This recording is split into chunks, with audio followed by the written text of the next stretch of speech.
Welcome to the Acupuncture Outsider podcast. My name is Richard Hazel, and in the time it takes for you to commute to or from work, I hope to have shared something of interest about orthopedic acupuncture using motor points, trigger points, myofascial slings, neurofunctional acupuncture, segmental treatments, anything that crosses my mind that seems to be of interest.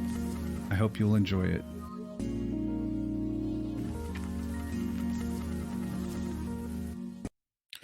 Hello and welcome to another episode of the Acupuncture Outsider. This is Richard Hazel, and this week I am going to I'm going to do something that will get me some flack from some perfectionists in the acupuncture community, but it's for the greater good, in my opinion. So I'm going to do it. I want to share a protocol for knee pain. And there are many people who do not like even the term protocol. They don't like the idea of a protocol. They will scoff at it. Its simplicity will get it written off. But it reminds me of the I think it's Voltaire who said, "Do not let perfection be the enemy of the good."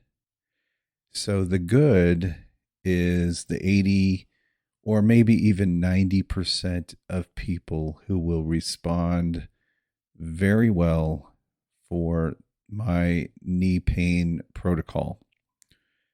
And probably toward the end or somewhere as I'm going along, I will explain the outliers. I will explain the but clause that I think some people will want to either share or to hear me say. Because I think one of the reasons you won't hear this sort of protocol from any or most acupuncture educators is because of our ego. If I tell you something that will help 80 or 90% of your patients, especially if you are new to either acupuncture in general as an acupuncturist or new to this style of acupuncture, which is more neuroanatomical, focused on muscles. The function of joints, I should say, by correcting muscle imbalances.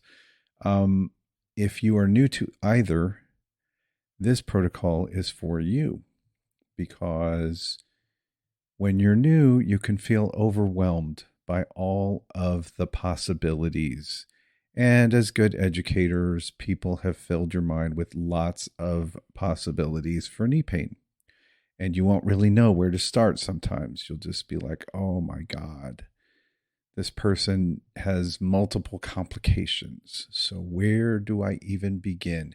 How do I know it's not coming from their back? How do I know, since they haven't had imaging, what if it's a soft tissue injury? What if it's an ACL strain? And then how will I adjust my treatment with that in mind? What if it's an MCL, or, what if it's meniscal? How will I treat? Well, can I even treat osteoarthritis? What's the protocol for treating osteoarthritis? Am I supposed to do high frequency stim or low frequency stim? Do I need to put needles under the patella? What are my options? It's so easy to get really overwhelmed by the information that you may have learned from somebody. So I want to kind of give you a go-to for at least the first visit for a knee pain patient, especially if you just don't know where to start or you're new. And I'll explain the underlying rationale for this protocol so that you understand that I actually know something, and two, to hopefully stave off some percentage of the people who will want to send me a message and tell me, well, what about this and what about that? Um, the point of what I'm going to explain is for you to get very good results in the first 1, 2, and maybe 3 visits for knee pain for most people. Sometimes it's first visit, knee pain is gone. So then I still have them follow up because you don't know how their week's going to go. And you want to make sure if it is going to come back that they're on the books and they're ready to come in a week later for the follow-up. And at that point, they're sold already. They already know you can get them out of pain. Their pain, if it did come back, is not as bad. And they're totally all in and are going to let you treat. So here is the protocol that I'm recommending for anyone who is new to this style of acupuncture, or people who have felt overwhelmed by the amount of information that they have received of muscle testing this and muscle testing that, and what about length testing of this, and what about the ankles, and what about the hips, and what. So here's the protocol. The patient starts face down, prone. Okay? You are going to treat their glutes, gluteus maximus and gluteus minimus, and you're going to treat their piriformis, and you're going to use 2 needles on the hamstrings, one on the semitendinosus, which I believe also gets membranosus, and one for biceps femoris. Okay, those are both midway between the ischial tuberosity and the tendons of the hamstrings, midway. And just palpate for that, feel for the muscle belly. The gluteus maximus and gluteus medius motor points, not as easy to explain, but I come about 4 or 5 fingers out from the top of the gluteal crease. And then for gluteus medius, it's usually about 1/3 of the way from PSIS to top of the greater trochanter. But just palpate. Sometimes you can just feel that tight ropey band that is a trigger point and use that. And then piriformis, you're going to go from the sort of a midpoint on the sacrum. And if you push in at that attachment where the piriformis is, you'll feel where the piriformis is. So right around the sacrum, right on the border of the sacrum, and the greater trochanter, top of the greater trochanter, go midway. And you should use a 75 millimeter needle for the glutes and the piriformis. So you're going to get those. And you'll go probably 10 minutes with 1 hertz or 2 hertz, whatever your preference is, of electric stimulation. Needles are out. You do bilaterally, I would say. I like to treat bilaterally, even if it's only one knee that hurts. Keep them even. Keep things functioning on an even level.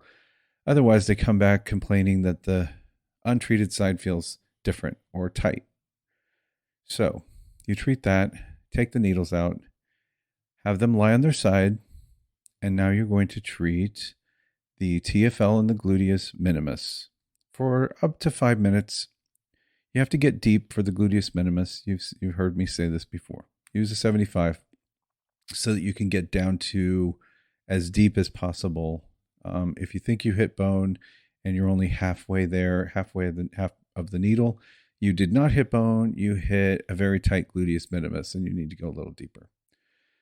And then once you've treated them on their side, either way, both sides, then when they're face up, you're going to treat the quads and the gracilis. And the last episode about gracilis will explain that, but it's for medial knee pain. So you're going to treat vastus medialis, rectus femoris, and vastus lateralis.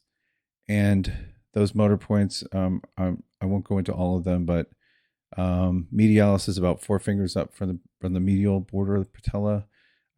Rectus femoris about halfway between the ASIS and the top of the knee. And vastus lateralis is almost anywhere you want to choose on the vastus lateralis. So you're going to use those 4 points on each side, and you're going to go up to 10 minutes with stim on that. Now, how is that? And that's it for at least the first visit. Assuming, you know, there's not something else that you already know is going on, like an ankle problem, lumbar issues, because there always are other considerations. Okay, but remember when I talked last week about medial knee pain in the pes anserine, right? Semitendinosus is getting treated when they're face down. Gracilis is getting treated when they're face up. Okay. And very unlikely you're going to have a sartorius issue causing medial knee pain. I'm not saying it's not possible. It's just a low percentage. So if again, you're beginning and you really, you really feel overwhelmed, just do these two. Semitendinosus when they're face down, gracilis when they're face up. Okay. Rectus femoris. That's always going to be an issue for patellar tendonitis or patellar knee pain. Okay. Right under the kneecap. And then the IT band. So you've got the gluteus medius, the gluteus minimus, the TFL, all your abductors. Those through fascia have connections to the fascia lata and the IT band. The IT band is a thick part of the fascia lata. So gluteus medius, gluteus minimus, and TFL. And you treated the piriformis because the piriformis usually overworks because of glute max inhibition. And piriformis will get tight. Piriformis externally rotates the hip, starts to fight against the internal rotators like the TFL and the gluteus minimus. So you're keeping the hip balanced by treating the piriformis. You're helping the TFL and the gluteus minimus to be stronger by not having to be reciprocally inhibited by tight piriformis. Okay, so you treat the IT band and you're getting the vastus lateralis when they're face up. So you got the vastus lateralis, biceps femoris, the front and back of the IT band complex there.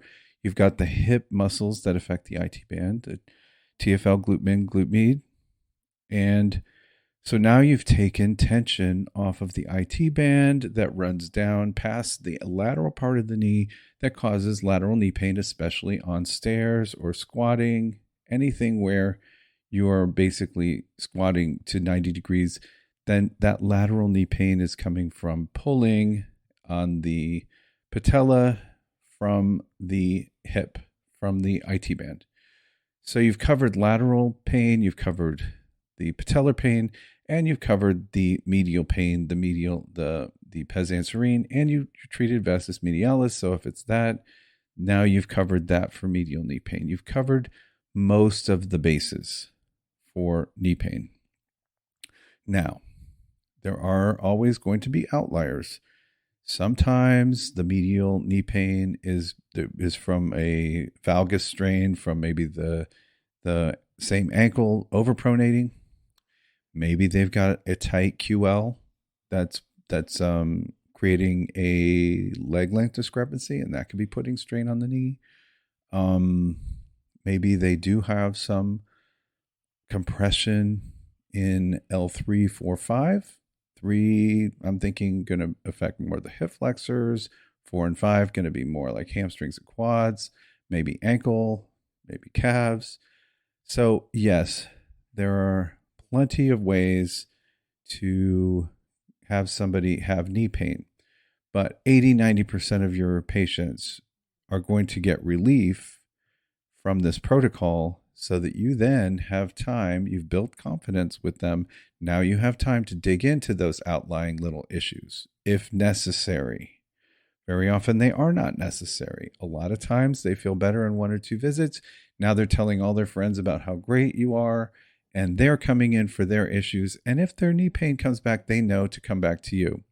And you probably already talked to them about maintenance and, once a week for a while until you're feeling like everything is good. And if you're going into physical therapy, then definitely come once a month for, tune up once a month. If you're going back to being physically active, you're exercising, you might want to even come once a week for 3 or 4 weeks. then go to once every 2 weeks, then go to every month. Assuming everything is feeling good, then you're going to play it by ear as a patient. But the point is, don't get too hung up on all the outliers. As educators, people want you to know all the possibilities. Okay, they want you to understand tibial rotation, or valgus strain, or tight adductors, or meniscus, or osteoarthritis. When you get caught up in the medical diagnosis, it can feel overwhelming. And then you're thinking, well, with this diagnosis, do I need to put needles under the knee? And do I need to stim it at 120 hertz? And for how long? And as if that's the only way you're going to get good results. My opinion is, if you restore joint function, they will have less pain or no pain. I don't stick needles under people's knees. It's super rare that I've even felt that I needed to do it. I would only do it if I'm feeling baffled by their knee pain. I have a patient who has such bad post-surgical adhesion. It's a condition, and I'm not going to be able to remember the name right off the top of my head, but it's almost like frozen shoulder, but of the knees after surgery. Her knees are permanently bent, partially bent. Okay. She comes to me once a month for maintenance, and I'm not going to say she lives without pain, but she doesn't live with daily pain like she did when she came in to see me. And I don't stick needles under her knees. I don't try to get into all that adhesion. I don't know if I even could. I focused on this exact protocol, restoring mobility, restore the function of the joint to the best of your ability. And yes, she's had some outlying things. She's had popliteus getting painful. She's had issues with the gastrocnemius, which also flexes the knees. And there have been bad days for her. She does come in. When I see her, sometimes she tells me, okay, it wasn't perfect this month, but when things got bad, they were only temporarily bad, and then I was back to normal, which is great, because it didn't used to be like that. It used to be constant pain for her.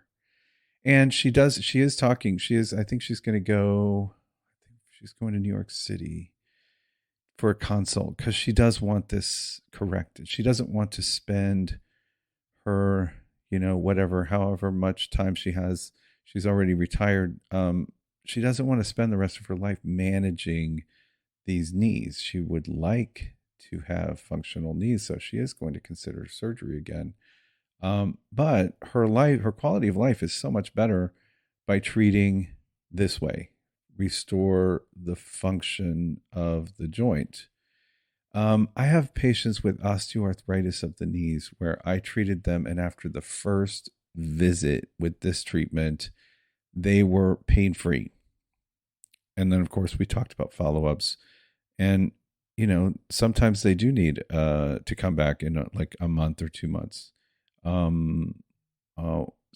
Sometimes it progresses and they will need some other intervention. But if you restore the function of the joint, they will feel significant improvement, sometimes zero pain, even on the first visit. So needless to say, younger patients respond very, very well, and very often, don't even come back for knee pain. They'll come back for some other injury because they're working out at the gym and they're putting a lot of stress on their body. So I will say, if you feel overwhelmed by the options and all the medical diagnoses, just treat the function of the knee, stabilization from the hip, and see where that gets you. I think you're going to be pleasantly surprised if you've felt overwhelmed before, and if any of the muscles that I mentioned were not in your mind for treating knee pain. Perhaps they were the missing link for you getting a pain-free result after one visit sometimes too. Um, I mean, I see this happen with people who have been in terrible knee pain, pain sitting, pain standing, pain walking, and feeling significant improvement after the first visit with that protocol. I'm thinking of another patient who had post surgical knee pain. And the MRIs showed everything was good. And she was through a couple rounds of PT over the course of a year and still in terrible pain. And after, I don't know, maybe it was 3 weeks, 4 weeks, 3 or 4 visits, she was able to go hiking with her grandkids in Alaska. Very rarely coming back for knee pain. We started working on other things. Once her knees felt better, she realized how bad her neck felt. So we switched to that. But I'm just saying, if I got caught up on the medical diagnosis or even the negative thinking about what is possible and didn't just try to restore the joint function the best I could, then I might have not treated functionally and might have focused more locally on the joint the way doctors do. And I think it wouldn't have been as good of a result. I think if you think about function, restoring function, you get a vast better result. So I know they're coming after me now. They're gonna, the perfectionists are going to come after me, and they'll be like, no, in this case, you can't do that, or you shouldn't do this, or I've never seen that, or, doctors won't let you do this or that. Um, just try this protocol. See if I'm wrong. I will say that eventually, and this goes for all patients, by the way, if they have lived past 30 years, think about correcting lower cross syndrome. Think about helping them with a tight psoas that will put an anterior pelvic tilt on them and will inhibit their gluteus maximus. And, if their glute max is inhibited, then they're more prone to be quad dominant. Especially think about people who go up and down stairs with no glute firing. They're using a lot of piriformis and those deep rotators, and they're very quad dominant. Then those people are going to be more prone to knee pain. And low back pain as well. If you put an anterior pelvic tilt on somebody, they're going to have increased lumbar lordosis, more strain on the lumbar vertebrae and discs, etc. So, more low back pain. When the glutes are inhibited, we use more hamstring for different things. Pretty much walking forward is propelled by hamstrings mostly. But, once somebody has to go upstairs or walk uphill, or if they're a runner or they're a sprinter or doing a lot of exercise, then the glute max does get involved. And then to whatever degree the glute max is inhibited, the hamstrings have to work harder. The low back starts to arch more to improve hip extension. Low back tries to be a hip extensor, which it fails at, and then they end up in a lot of pain. There's a lot to be considered. I talked a little bit about ankles and how they can cause a valgus strain. There's a lot to think about there. But when overwhelmed, treat the glutes and hamstrings, then put them on the side, treat the IT band stuff, TFL glute min. And then when they're face up, treat the quads and the gracilis. See if I'm wrong. I've been doing this quite a while, and I basically, I think how this happened, that I kind of settled on a protocol without muscle testing the patient, is that I used to muscle test a lot more, and I would come to the same conclusions over and over and over. Glute is inhibited, piriformis is tight, IT band abductors are weak, quads are tight. If I'll do a quad length test, their hip is coming up off the off the table, so rec fem is definitely involved, over and over and over. Here you are muscle testing, and you're coming to the same conclusion for most people. After a while, you just start saying, okay, it's a human being in my office. Their glutes are shut off. Their abductors are too tight. Their quads are too tight. Their adductors are too tight. And you basically start treating most people for the same patterns because they need it. And I don't know. I've heard criticism that you're over treating. And I don't believe in over treating when you're talking about the human body, inhibition, and muscle shortening.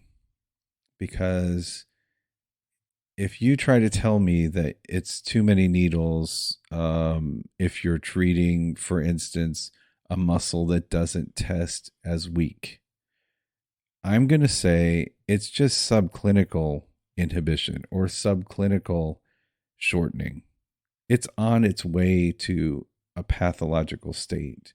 It's going to get there. Maybe it's going to take 10 years to get there, but why are we going to wait when we can improve their flexibility, improve their muscle recruitment,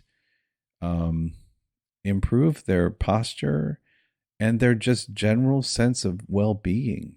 I remember when I was in acupuncture school and started receiving treatment of motor points, and how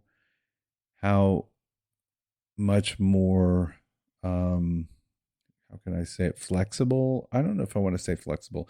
How much more loose I felt. I didn't feel as stiff. I didn't feel as reluctant to squat down and pick up after my dog or pick up my keys after dropping them. Little things like that. Quality of life.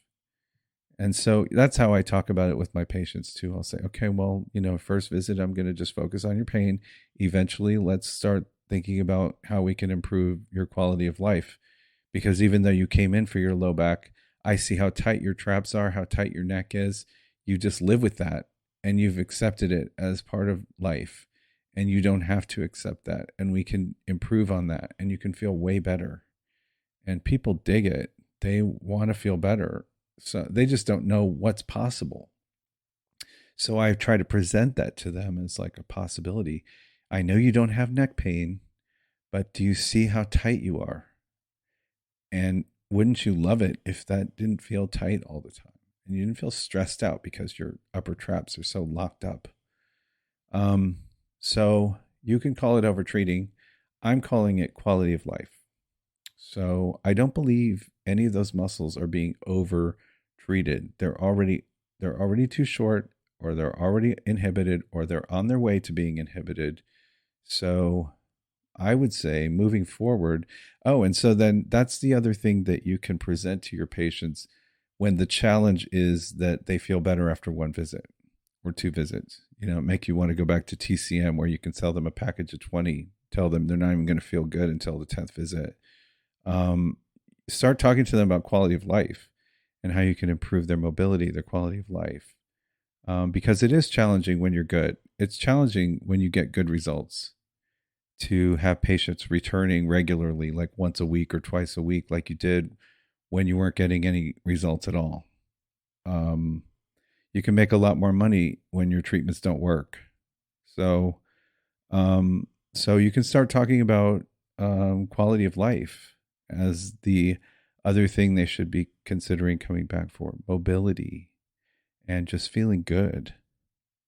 Okay. I went on and on. It's almost 30 minutes. I don't normally talk that long. Okay. So bring on the haters. I will talk to you guys later.